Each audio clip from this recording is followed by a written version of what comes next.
So Christmas time is over, right? We've came, we've saw, we've done it, and now we're at the day after, or at least for me, recording this, it's the day after Christmas. But that doesn't mean the Christmas cheer has to go away. There are still many things about Christmas we can celebrate all the way to the new year, and one of them are Christmas specials. I loved these as a child, so we're going to get right into this, our top 10 Christmas specials that every kid who grew up in the 80s and 90s loved to sit down and watch. At number 10, a HeMan Shira Christmas special. On Christmas Eve, Santa hitches up his reindeer and flies all over the world bringing presents to boys and girls. Presents? I think I like this Santa. Can I meet him? Who, as an extra, does not like HeMan and Shira, right? And this was the time that they put them together. Now, the plot behind this one was Christmas was introduced to Eternia through two Earth children who accidentally got transported there. So this brought up the unlikely combination of HeMan and Shira to save the children and stop Horde Prime's evil plot. You know, the typical HeMan Shira plot line.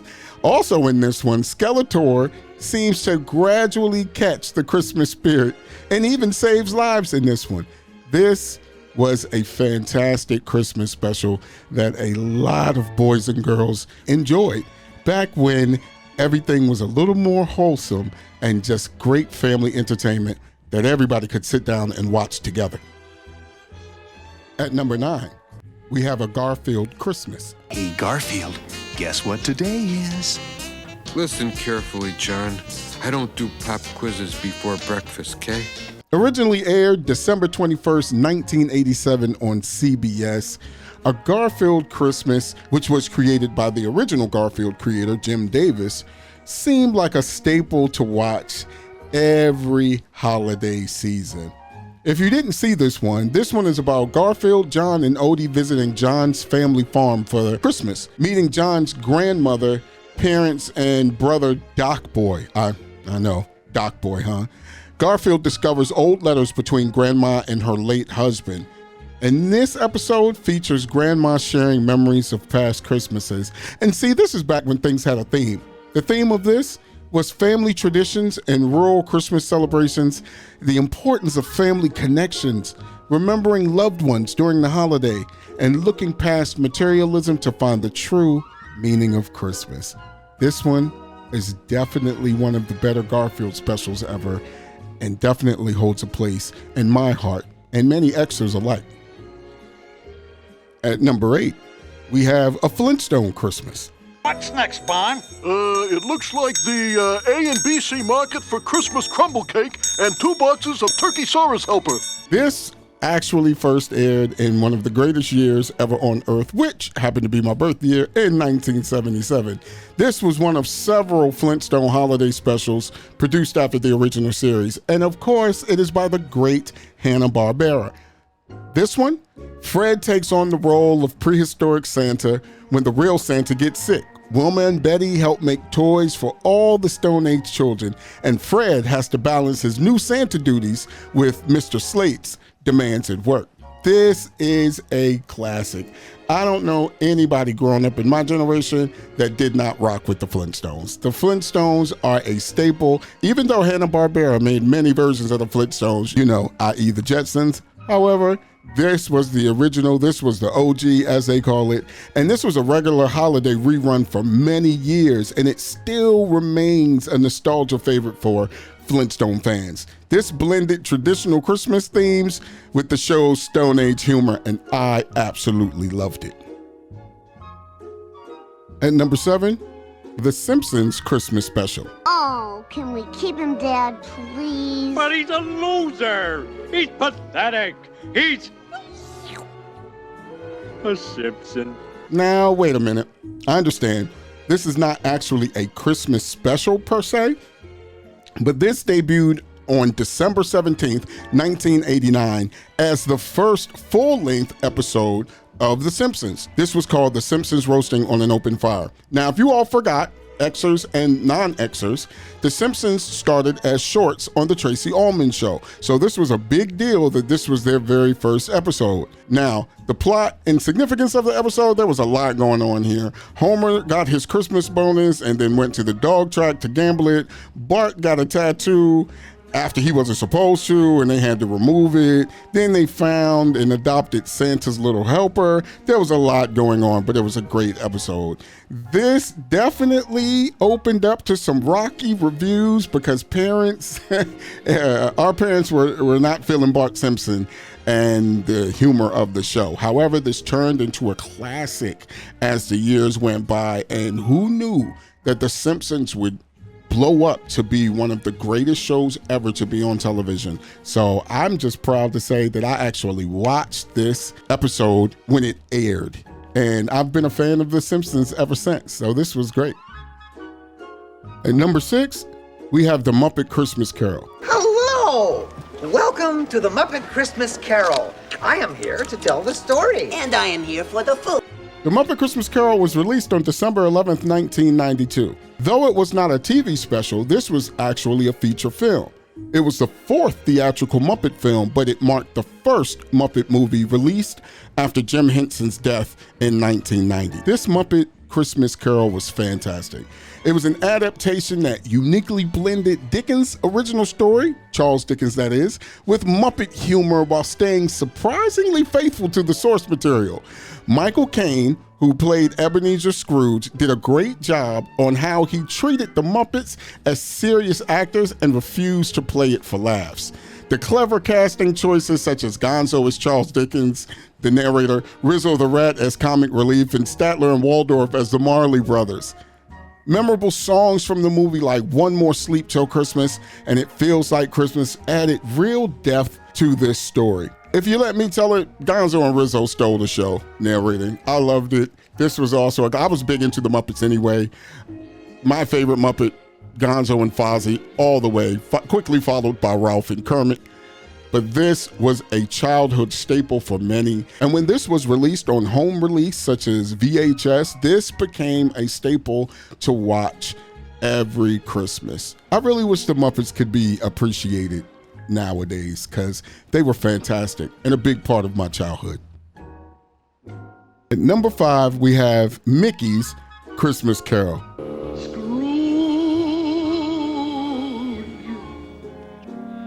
Jacob Marley? No, that can't be. Now we're getting into some serious Christmas specials here. This too was a theatrical release and was not released on television. This came out and was released by Disney in 1983 as a theatrical featurette. This was the first new Mickey Mouse film in 30 years at the time. Wow. This too was their version with Disney characters. Disney characters such as Scrooge McDuck as Ebenezer Scrooge, Mickey Mouse as Bob Cratchit, Goofy as Jacob Marley's ghost, Jiminy Cricket as the Ghost of Christmas Past, and many, many more. This was a beautifully drawn and beautifully animated series. Now, unlike the Muppet Christmas Carol, Mickey's Christmas Carol was trying to tug at your heartstrings. I remember the whole thing with Tiny Tim. Almost made me cry as a child. Almost. Who's crying? I'm not crying. You're crying.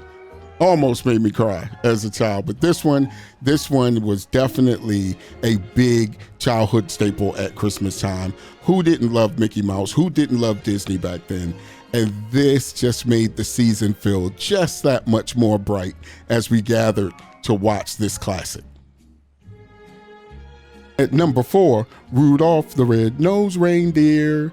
Lend an ear and I'll tell you about the most famous reindeer of all. Now we're starting to get solidified in our top 5. This was a Christmas special, and what's crazy was, though this was a big staple for Xers and through the 80s and 90s, this came out on NBC in 1964, making it the longest running Christmas TV special in history. I believe this is the first time myself and many people I know and association friends saw stop motion animation like live and in front. I don't think we had ever seen it to that scale. This also had memorable songs in it like Silver and Gold and Holly Jolly Christmas. The big theme of this one was about acceptance and celebrating differences. Man, If we could just get back to that, right? This was a super tradition for many households I knew, along with another one that may be on this list. This was a staple. You could not get to Christmas with us children back then without seeing Rudolph the Red-Nosed Reindeer. And this set the path for things like merchandising and collectibles. This continues to have a high viewership every year that they air it. And I love it. I absolutely love it. At number 3 is the greatest snowman ever. You know who it is. I told you there was another one on this list just as iconic. This one was released in 1969, and this was narrated by Jimmy Durante in one of his last and final performances. Y'all remember Jimmy Durante, right? The one that used to go, ha-cha-cha-cha-cha.